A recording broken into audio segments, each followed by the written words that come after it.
અત્યાર સુધી સરકારી શાળા માટે લોકોના દિમાગમાં કંઈક અલગ જ છાપ હતી. લોકો પ્રાઇવેટ સ્કૂલ તરફ વળ્યા હતા, પરંતુ છેલ્લા ઘણા વર્ષોથી સુરતના મોટા વરાછા વિસ્તારમાં આવેલી સરકારી શાળામાં ઉલટી ગંગા વહેતી જોવા મળી રહી છે. અહીં એડમિશન ઓપન થાય તે અગાઉથી જ વાલીઓ પૂછપરછ કરતા હોય છે. ત્યારે પાલિકા સંચાલિત આ શાળામાં હાલ 3 દિવસ માટે જ એડમિશનની પ્રક્રિયા શરૂ થઈ હોવાથી મોટી સંખ્યામાં લોકોની લાઈનો લાગી ગઈ છે. સુરત મહાનગરપાલિકાના નગર પ્રાથમિક શાળા નંબર 346 અને 334 અને 355 લાઈન લાગી ગઈ છે. મોટા વરાછા ખાતે આવેલી શાળામાં આ વખતે એડમિશન માટે 3 દિવસ વ્યવસ્થા ગોઠવવામાં આવી છે.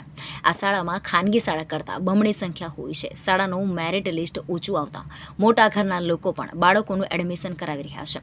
આ શાળામાં અતિ આધુનિક અને ડિજિટલ સુવિધાઓ પણ આવેલી છે. આ શાળાનું શિક્ષણનું સ્તર ખાનગી શાળા કરતાં પણ સારું હોવાથી વાલીઓ અહીં પોતાના સંતાનને ભણાવવા ઈચ્છે છે. આ સ્કૂલમાં અભ્યાસ કરતા બાળકો આગલા ધોરણમાં જાય તેની સાથે મોટાભાગના નવા વિદ્યાર્થીઓ ખાનગી સ્કૂલમાંથી આવે છે. અગાઉ આ શાળા માટે વિદ્યાર્થીઓને શોધવા જવા પડતા હતા, પરંતુ હવે વિદ્યાર્થીઓને પ્રવેશ આપવા માટે ડ્રો કરવો પડી રહ્યો છે. ખાનગી સ્કૂલની ફી નહીં ભરી શકતા ખાનગી સ્કૂલમાંથી સરકારી સ્કૂલમાં અભ્યાસ માટે મૂકી રહ્યા છે, તો બીજી તરફ શિક્ષણ સમિતિની સ્કૂલમાં જ નોકરી કરતા આચાર્ય અને નિરીક્ષકો પણ પોતાના બાળકોને સમિતિની શાળામાં અભ્યાસ માટે મૂકી રહ્યા છે. ચિંતનબેન છે, મારે 3 બાળકો છે, એટલા માટે અમે સરકારી સ્કૂલમાં પસંદ કરી છે, કેમ કે અમે ત્રણેયની ફી અમે પ્રાઇવેટમાં ભરી ન શકીએ. એની મારે 2 બેબી અને 1 બાબો છે, બરાબર. એટલે બધાને જો સરકારીમાં જો પ્રાઇવેટમાં લઈએ તો પ્રાઇવેટમાં બધાનો પૂરો ન થઈ શકે, એટલા માટે સરકારી સ્કૂલ. અને સરકારી સ્કૂલ બેસ્ટ છે એજ્યુકેશન માટે, જ્યાં કેમ કે ટીચરો બધા ગવર્મેન્ટ હોય છે, ગવર્મેન્ટવાળા છે, એટલા માટે. મારું નામ ભાવિકભાઈ બાબુભાઈ કોઠિયા છે. હું અહીંયા શિવશક્તિ પેરેડાઇઝની અંદર રહું છું. હું અહીંયા એડમિશન ફર્સ્ટની અંદર લેવા માટે આવ્યો છું. મારા બાળકનું એણે સિનિયર જુનિયર વાત્સલ્ય સ્કૂલની અંદર કરેલું છે, જ્યાં એમની ફીસ 25,000 હતી. અને અહીંયા ગવર્મેન્ટની અંદર ફ્રી ઓફ કોસ્ટમાં સારું સ્ટડી મળે છે, એટલા માટે અમે અહીંયા ચૂઝ કર્યું છે. ચેતન હિરપડા, પ્રધાનાચાર્ય મહારાજા કૃષ્ણકુમારસિંહજી પ્રાથમિક શાળા.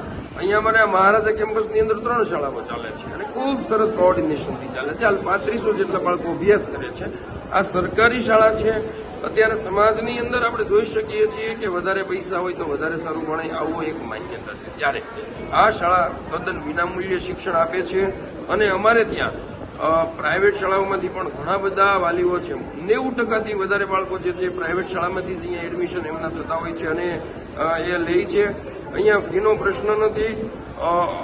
અમારી દ્રષ્ટિએ સામાજિક રીતે સમરસતા સ્થપાય. કોઈ પણ બાળક જે ફીને કારણે સારું ભણતર ન ભણી શકે, એવું ન બને, એના માટેનો અમારો પૂરતો પ્રયાસ રહે છે. અને દર વર્ષે 2000થી વધારે બાળકો છે એ વેઇટિંગમાં રહેતા હોય છે. નગર પ્રાથમિક શિક્ષણ સમિતિ સુરત અને રાજ્ય સરકાર દ્વારા ખૂબ જ સારા પ્રયાસ થાય છે. વધારેમાં વધારે બાળકોને એડમિશન મળે એવો પ્રયાસ થાય છે.